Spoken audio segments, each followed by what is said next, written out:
In many ways, a PC, or personal computer, is like the human body. It has a brain, CPU, short-term memory, the RAM, long-term memory, the storage, a spinal cord, the motherboard, muscles, the graphics card, bones, the case, a stomach, the power supply, and a face, the monitor, and even a bit of personality in the software. But a PC is most definitely not human, yet, and I wanted to learn about the inhuman parts of a PC, or the electronics behind one of our society's most used items. The first part I'm going to use is the power supply. The power supply is exactly what it sounds like. It supplies power to your PC. The main requirement for a power supply is having the correct wattage for your PC. Nearly every component in a PC is highly complicated, with the graphics card being nearly an entire PC on its own. But the more advanced the parts of the PC get, the higher wattage the PC will require. For this, I chose a 450 watt Corsair power supply. This is the power supply to the power supply. An important thing to remember with power supplies is that they do not push power into the PC. The PC actually draws energy from them. They just hold a steady amount of energy in them. All these wires, this is non-modular, so the wires are a bit of a mess, but all those wires plug into different parts of the PC and supply power to all throughout the PC. The first thing I'm going to do is plug my power supply into the wall and connect this grounding bracelet, which goes around my wrist, to the power supply and turn it off. That will make it so that I don't have static electricity and I don't fry the components of the PC. So, yeah. Alright, now I've got it all connected. Got the band on. The first actual component I'm going to be using is the motherboard. The motherboard, while not being the most expensive component, is equal to the CPU in being the most important part of the PC. It holds everything in the CPU. It holds the CPU and storage in it physically, but it's the component that connects nearly everything in the PC to each other. It is also the part of the PC responsible for accessing Wi-Fi or using an Ethernet cable. However, many motherboards cannot access Wi-Fi, so for my PC, I chose the ASRock A520M Micro ATX, and although the motherboard is very important, the quality of it does not change too much about the performance of the computer. So I got one of the cheapest motherboards that had access to Wi-Fi, with this motherboard only costing $120. The first thing I'm going to do is install my CPU into the motherboard right in the center, in that center there. The CPU is very small. The only reason the box is that size is because it comes with a stock cooler, that's the cooler, and the CPU is not very large at all, as you can see there. The CPU is the brain behind the computer, and for this PC I've chosen the Ryzen 3 3100. It's a mid-range CPU and only cost me $160. The CPU is the thing that tells all the other components in a PC what to do. It does that through the motherboard, which it fits nicely into the middle off there. It has the potential to tell the monitor what to display, but unless it has a built-in graphics card, it may struggle with the quality and the frame rate of the display. But yeah, that's where the graphics card helps. But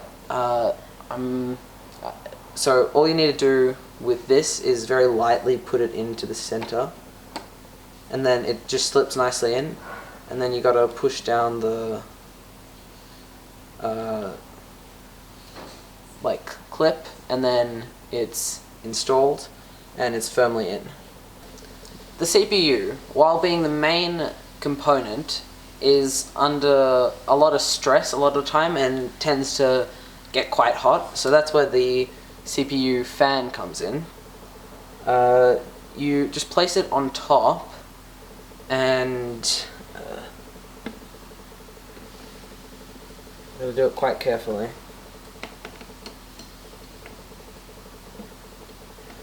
And screw all the screws in. The next thing I'm going to do is install my RAM. The RAM is, for my build, I have 16 gigabytes of RAM in only one stick. This RAM generally varies. Sometimes you can have 2 sticks of 16, 2 sticks of 8, 1 stick of 8, 2 sticks of 4. Like it all varies. But for this one, I'm gonna add in 16 gigabytes, and I'm only using one stick because my motherboard only has 2 slots. So I thought I may as well get as much RAM as possible. So it's quite easy to install the RAM. You just click it in. Basically, what RAM is very small amounts of very accessible and fast storage. So 16 gigabytes, while it's not a lot, is a good amount of RAM, because what RAM does is the CPU takes information from the storage and other things, like in my case, the SSD, takes information from the SSD and puts it into the RAM, and the RAM is very accessible and fast to withdraw information from. So that's actually what happens when things on your computer are loading. It's the CPU taking things from your hard drive or SSD, putting it onto the RAM. Alright. The next thing I'm going to do is insert my motherboard that I've just assembled into the case. So it may seem strange that I'm holding it by the case fan, but the case fan is one of the least fragile components, and there's no chance of me frying the components by touching the case fan. Now, I'm gonna just screw them in, because, I mean, obviously otherwise it would just flop around everywhere inside. I'm not gonna screw them in too hard as to break the motherboard, because this can be quite a delicate process.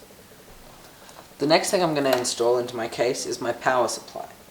The power supply fits into the back of the case, because both the front and back of the panels of the case are removable. The back panel is mainly removable for wire management, and the power supply goes into the back because of all the wires that you may not want showing in your PC. Mine has a see-through glass panel, so that's why you would want better cable management. In a PC without a glass panel, there's no real need for cable management. Now, we're going to connect up some of the wires from our power supply through to the motherboard using these handy holes on the side.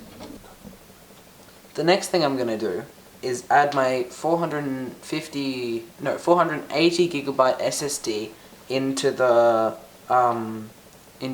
back of the case and connect it up to the motherboard. I just added in my graphics card. The graphics card, while not technically essential, is very important to anyone who wants to think of running a video game or something like Blender, or doing like large amounts of video editing.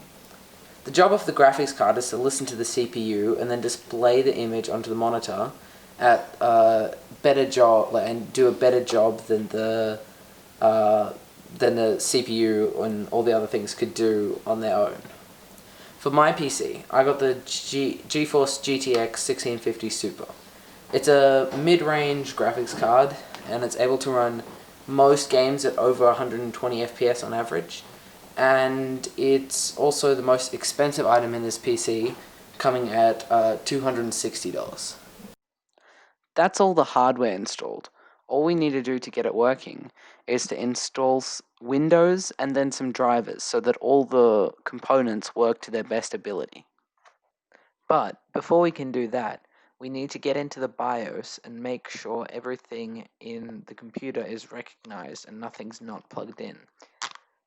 Luckily for us, though, everything was plugged in, so we didn't need to do anything in the BIOS and we could get straight into installing Windows, which just came straight off a USB. After that, I just needed to install a couple of drivers and then I could get to installing whatever I wanted on my computer. I got a couple of games and Adobe and Discord and other things like that. So, yeah, that's my computer, and I will probably be using this YouTube channel to upload videos using the computer, such as games and whatever I want, really. So, yeah. Toes, toes, toes, toes, toes, toes, toes, toes, toes, toes, toes, toes, toes.